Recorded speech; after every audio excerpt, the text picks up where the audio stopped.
You do not laugh at Rome. For centuries that is the rule everyone lives by. Rome does not negotiate weakness. Rome does not tolerate humiliation. Rome does not lose to tribes without walls, without cities, without discipline. The Roman legions are not just an army. They are a system.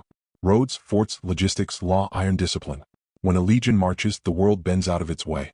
This belief is not arrogance. It is evidence-based. Rome has crushed Carthage, broken Greece, pacified Gaul, and erased entire peoples from history. Against Rome's legions, tribes scatter. Kings submit.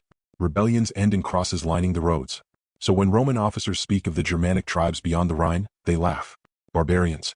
Forest people. Illiterate, disorganized, incapable of strategy. Dangerous only in small raids. Useful mainly as auxiliary troops for future taxpayers. Roman governors repeat the rule with confidence seeping from every polished breastplate. No barbarian force can defeat a Roman army in open campaign, especially not 3 legions. But in the autumn of 9 AD, in a place the Romans barely bothered to map, one man decides to turn that rule into a trap, and an empire walks straight into it. You are Arminius. You are not what the Romans think you are. You are in your early 30s, born among the Cherusci, one of dozens of Germanic tribes living east of the Rhine. Your childhood smells like wood smoke and wet earth. You grow up in forests so dense they swallow sound. You learn to fight early. Spear, shield, ambush, retreat, survival. Then Rome takes you. As a boy, you are sent to the empire as a hostage, a common Roman tactic. The idea is simple. Educate the sons of tribal leaders in Roman ways so they return loyal, civilized, dependent. Rome believes culture conquers where swords cannot. And for a while it works. You learn Latin. You drill in Roman formations. You study Roman discipline, their command structure, their reliance on order and predictability. You earn Roman citizenship. You are given the rank of equestrian. You command auxiliary troops. Roman officers shake your hand and call you friend. But they never forget what you are. A barbarian. To them you are useful muscle. A guide. A translator.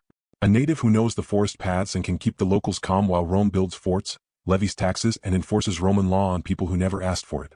In 7 AD, Publius Quinctilius Varus arrives as governor of Germania. Varus is not a battlefield general. He is an administrator. A man of courts and paperwork. He believes provinces exist to be organized, taxed, and civilized.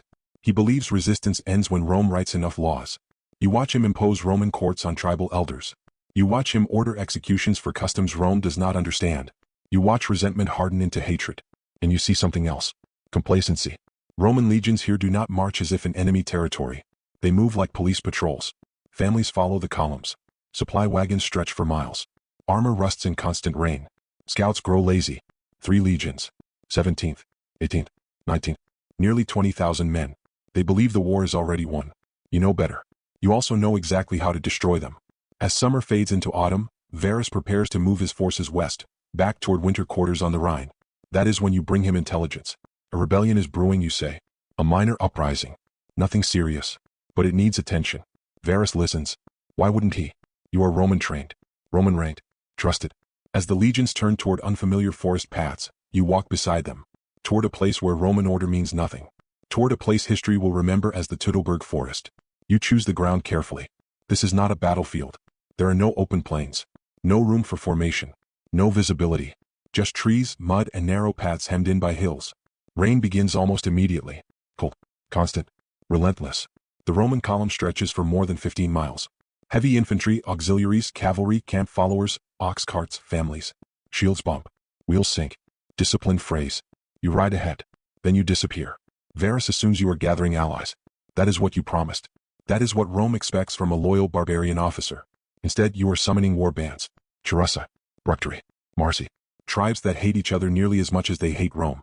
You unify them with a single promise. Today Rome bleeds. The first attack does not look like a battle. It sounds like weather. Javelins fall from the trees. Not volleys. Single throws. One man drops. Then another. Then another. Screams. Confusion. Orders shouted into rain that swallows words. Roman officers try to form ranks. They can't. The ground slopes. Trees break lines. Mud sucks sandals off feet. Shields collide. The column compresses, then snaps. You do not charge. You vanish. The Romans build a night camp under fire. No proper fortifications. No ditch. No rampart. Just desperation.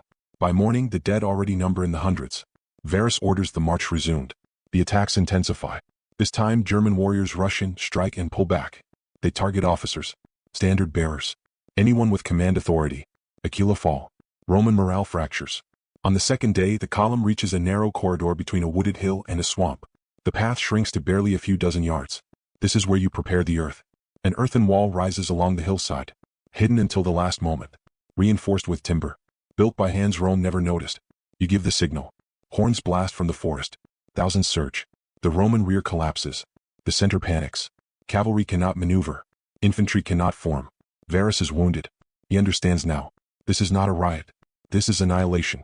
Rain turns the ground to slurry. Roman armor weighs men down. German warriors fight nearly naked, painted, screaming, moving like the forest itself. Hours stretch. Casualties climb into the thousands. Roman attempts at breakout fail. Every push meets ambush. Every retreat meets another wall of spears. On the third day, what remains of the legions reaches open ground near Cocries. They never escape. Surrounded. Exhausted. Broken. Varus gathers his officers. Roman governors do not surrender. They die. Varus falls on his sword. So do many of his senior commanders. What remains is slaughter. By the end, nearly every Roman soldier is dead. A handful escape to tell the tale. 3 legions cease to exist. Their numbers are never reused. Rome's laughter is gone. Mid-roll seat. If you find this kind of forgotten history as fascinating as we do, we'd be honored if you'd hit that subscribe button. We believe these stories of courage, sacrifice, and genius deserve to be told. And by subscribing, you help us ensure they aren't forgotten. Rome does not hear the news all at once. Reports trickle in. Confused. Fragmented. Impossible. 3 legions destroyed? An entire provincial army erased by tribes? Augustus, Emperor of Rome, refuses to believe it. When confirmation arrives, witnesses say he walks the palace halls for months, striking his head against the walls, crying out a single line over and over. Quinctilius Varus, give me back my legions. The Rhine frontier freezes.